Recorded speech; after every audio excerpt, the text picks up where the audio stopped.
That freedom is not free. That freedom requires some determination, some vision, and some suffering. The basis of our movement was leadership, unity, and the willing to suffer together for what's right. Words from one of America's wise elders, Andrew Young. Of course, he has demonstrated leadership in a multitude of ways. Civil rights activist, congressman, UN ambassador, mayor. Well, tomorrow in Atlanta, his life's work and the work of others will be celebrated at the Andrew Young International Leadership Awards. Also, the 85th birthday tribute to him.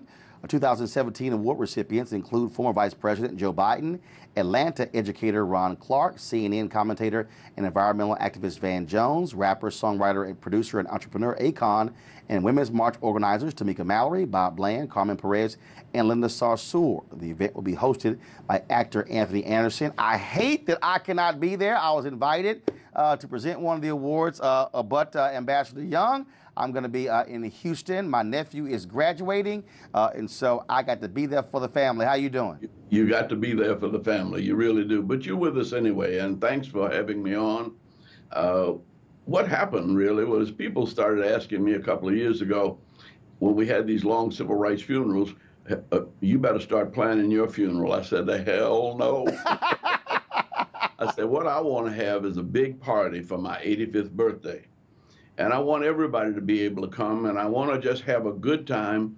But in the process, I want to recognize some of the leaders, just a few, that are making a difference in the world. But I also want to point up some things that we learned in the movement that people seem to have forgotten. And the first one is my father telling me at 4 years old, that was 81 years ago, don't get mad, get smart.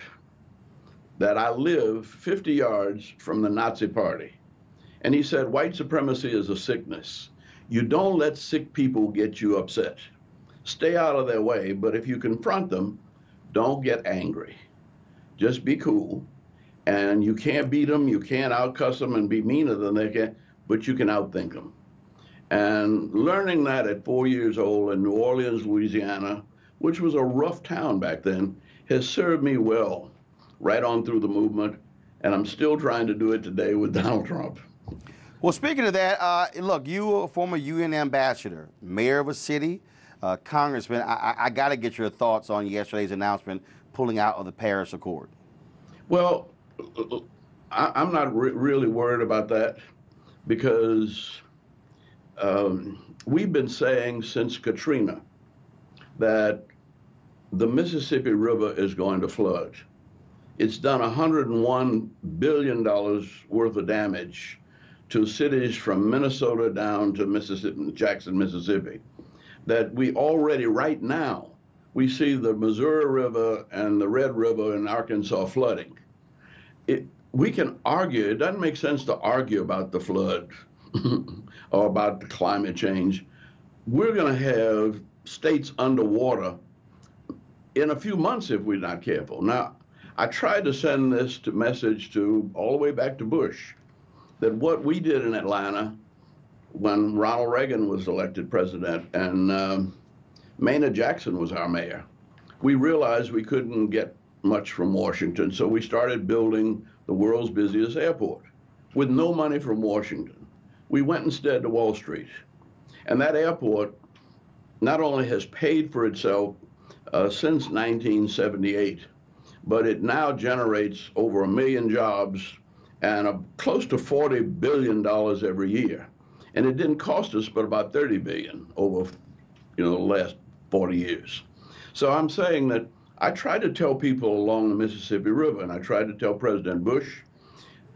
I talked to the Treasury with President Obama, not with President Obama, but with his Treasury. But I think the president could declare an enterprise zone, as we did with Atlanta's airport. Mm-hmm.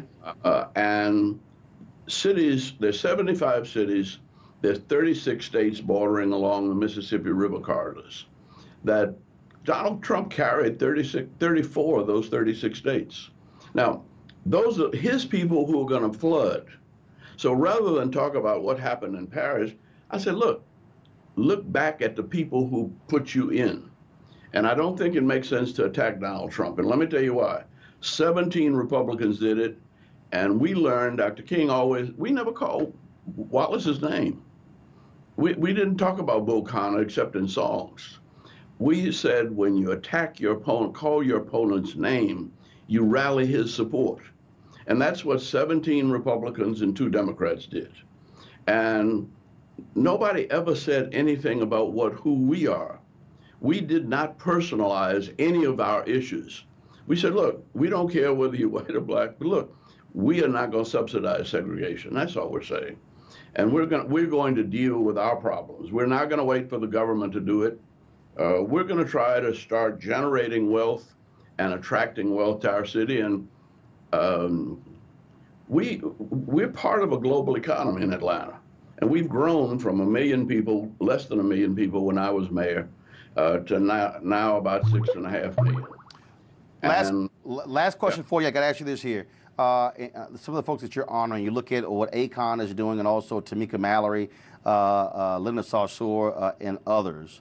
When you assess young leaders today, do you look at them and say, man, we were 20, 21, and 22 years old when we were leading during the Black Freedom Movement? Well, we were leading, but we were only able to lead because we had people like Thurgood Marshall and the NAACP laying the groundwork for us. And so I was in 6th grade when I first met Thurgood Marshall in a federal courtroom. And that was probably 1941. He was already arguing the cases that were going very slowly through the court. But we had a consensus on political issues and on race relations. Now the problems are economic, and we do not have that intellectual intellectual consensus around what we need to do with the economy. And so most of the problems, I think, I know they come to us as race problems, but Ferguson is a jobs problem. They closed down Pruitt-Igoe centers, and they put people out in the suburbs with no jobs, and they put a lot of white people out there with guns and no education. But both of them need jobs. And we did that too with our projects, but we sent them down to Clayton County. And then we went to Germany and we helped attract Porsche to come there. Porsche is now located in Clayton County, Georgia. And because of that, Clayton County was one of the fastest growing counties economically in the country last year. And so I'm saying that our work is economic, and we don't want to get too distracted. I think listening to what folk are saying about us and about Trump should only motivate us. I agree. To be smarter, to work harder, and to realize that nobody can set you free but you and God. And you can't do it without God. Well, we're gonna make that point every single day. It's always great talking to you, my fellow Alpha brother. Thank you so very much for your leadership. Enjoy the birthday. Wish I could be there. So give everyone my love. Tell your wife hello as well. All right, I'm gonna pick on you now if you got a minute. You gonna if you want to live to be 85, I'm gonna tell you like Quincy Jones told me. They ain't no 250-pound 80-year-old. He told me, let me tell you what he did. I'm gonna tell you that later because I got Pieces of a Dream coming up next. But I knew he was gonna say that. Literally this morning when I was getting dressed, I said I know what he's gonna bring up. But I'm gonna talk to you about that later. I gotta go. Pieces of a Dream waiting for me. You got a mind is a terrible thing to waste. You don't want to let your belly get in the way of it. Look at him, Andrew Young. Always good seeing you. I'll talk to you in a minute. A peaceful protest turned deadly. 37-year-old black man was shot and killed by Baton Rouge police. His hands are in the air, and you still get shot by the cops. Oh, my God, please don't tell me he's dead. We're not going to let hate define us.